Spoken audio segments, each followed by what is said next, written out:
Hello friends, नमस्कार, सत श्री अकाल, आदाब। तो कैसे हैं आप लोग? उम्मीद करता हूँ बढ़िया होंगे। आज की इस वीडियो में हम आरपीएफ एसआई कांस्टेबल के लिए जीके जीएस की क्लास लेके आए हैं। तो वीडियो अच्छी लगी तो वीडियो को लाइक करिए, चैनल को सब्सक्राइब करिए और वीडियो को शेयर करिए। तो दोस्तों, आज के इस वीडियो में काफ़ी ज़्यादा इंपॉर्टेंट क्वेश्चंस हैं, तो साथ में बने रहिएगा, साथ में सॉल्व करेंगे और इसमें प्रीवियस ईयर के क्वेश्चन भी सम्मिलित हैं। ठीक है, तो वीडियो अच्छी लगी तो एक बार लाइक कर दीजिएगा प्लीज़ और चैनल को सब्सक्राइब कर दीजिए। कमेंट करके ज़रूर बताइएगा दोस्तों वीडियो कैसी लगी और किस किस टॉपिक पे आपको चाहिए। अब रेलवे का 2 क्लास आपका मैं लूँगा। एक आपका सुबह में चलेगा जो टॉपिक वाइज होगा और एक होगा स्टैटिक जीके का। ठीक है, तो चलिए सभी लोग जुड़ जाइए फटाफट। स्टार्ट करेंगे पहले क्वेश्चन से।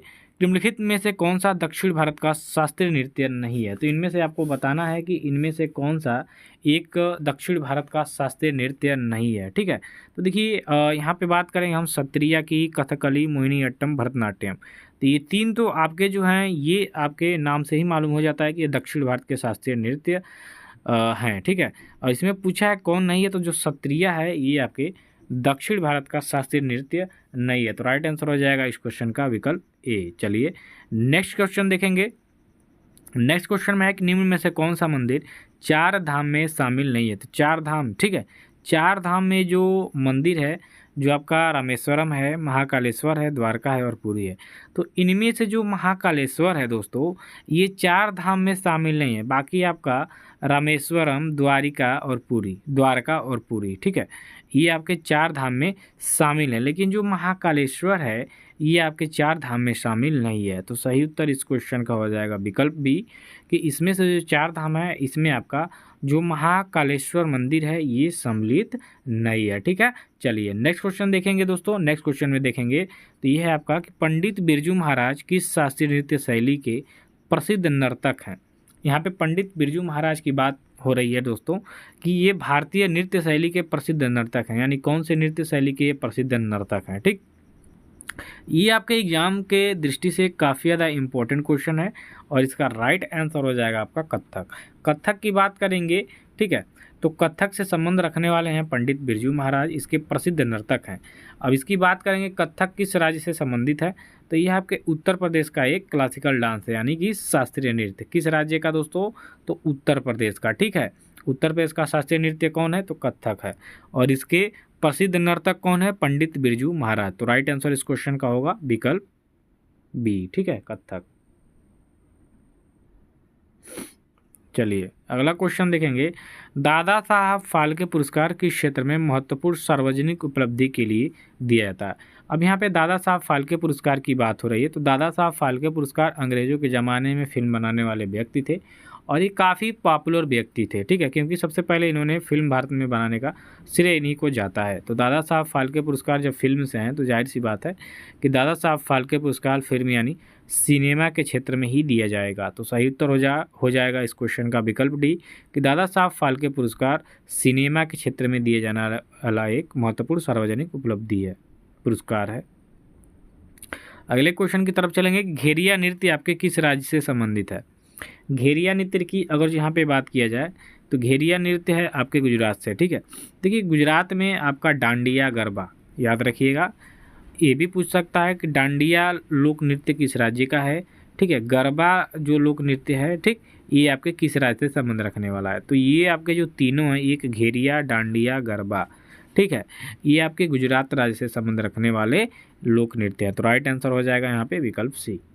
अगला क्वेश्चन होगा यहाँ पे कि नवरोज त्यौहार किस धार्मिक समुदाय से संबंधित है? नवरोज त्यौहार, ठीक है, नवरोज ये जो है नवरोज ये पारसी धर्म से संबंधित त्यौहार है। ठीक है, ये बड़ा क्वेश्चन आता है आपके एग्जाम में। ये किस धर्म से संबंधित है दोस्तों? पारसी धर्म से। ठीक है, नवरोज। तो राइट आंसर हो जाएगा विकल्प बी, नवरोज त्यौहार आपके पारसी धर्म से यानी समुदाय से संबंधित है। नेक्स्ट क्वेश्चन की बात करेंगे तो नेक्स्ट क्वेश्चन में आपका कि गांधी जी का पहला सत्याग्रह नील की खेती के विरोध में किसानों के लिए कहाँ पर हुआ था? तो नील की खेती का विद्रोह सबसे पहले 1917 में चंपारण से स्टार्ट हुआ था।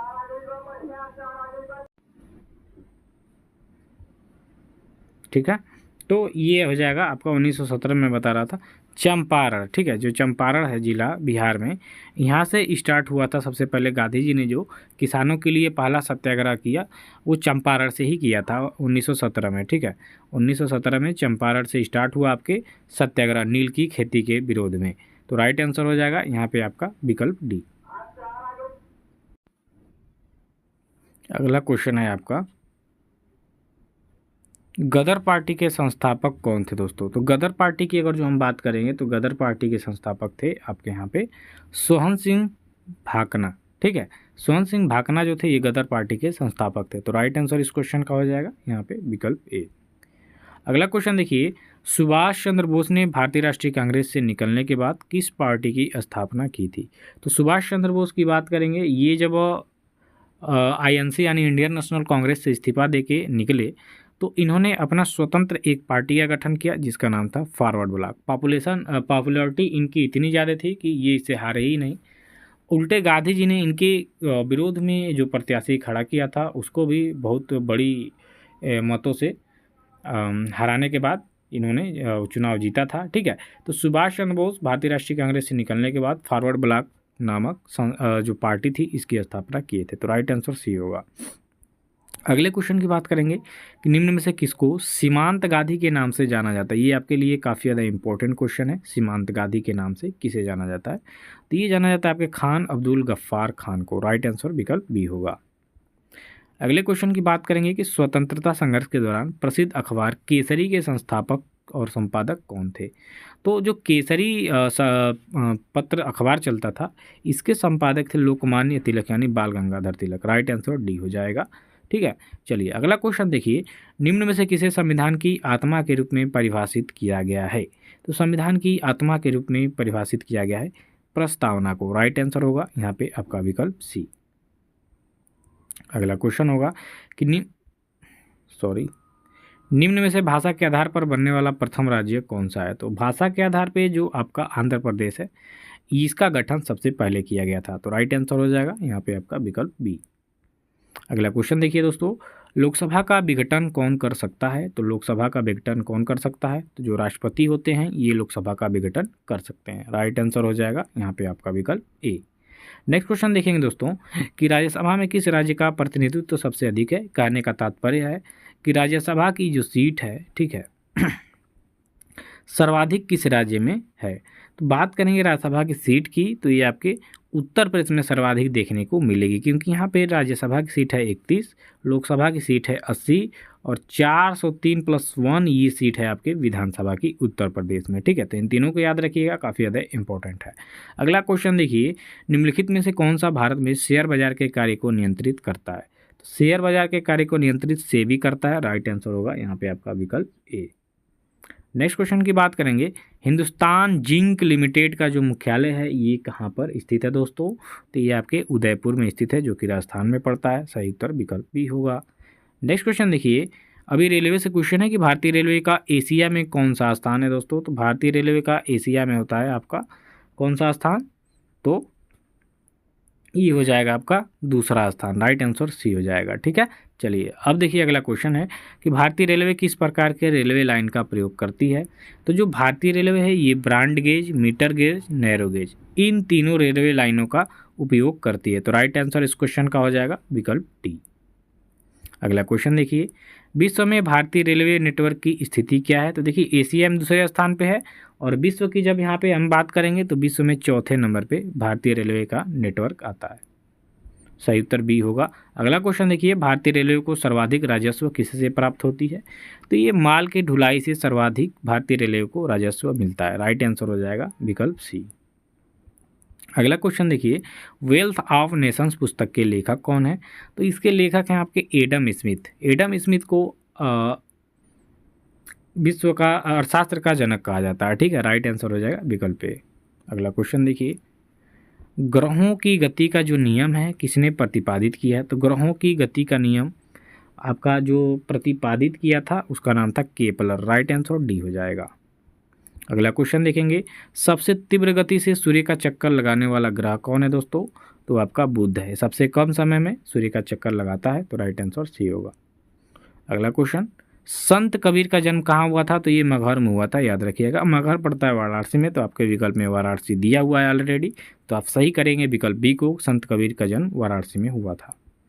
नेक्स्ट क्वेश्चन है आपका कि मुखौटा नृत्य का संबंध आपके किस नृत्य शैली से है दोस्तों? तो मुखौटा आपके कथकली जो है इससे संबंधित है, तो राइट आंसर सी होगा।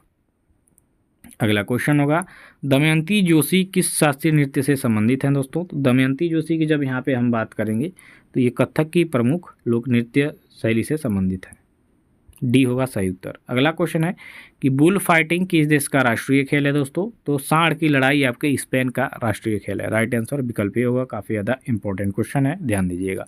अगला क्वेश्चन, प्रसिद्ध तेज धावक उसैन बोल्ट का संबंध किस देश से है? तो उसैन बोल्ट सभी लोग जानते हैं, बहुत तेज धावक है, ये जमैका के हैं, ठीक है। राइट आंसर हो जाएगा विकल्प ए। अगला क्वेश्चन, डबल फॉल्ट शब्द किस खेल से संबंधित है? तो डबल फॉल्ट आपके बैट टेनिस से, टेनिस होगा, ठीक है, टेनिस। राइट आंसर हो जाएगा विकल्प ए, टेनिस, ठीक है, टेनिस से संबंधित है डबल फॉल्ट।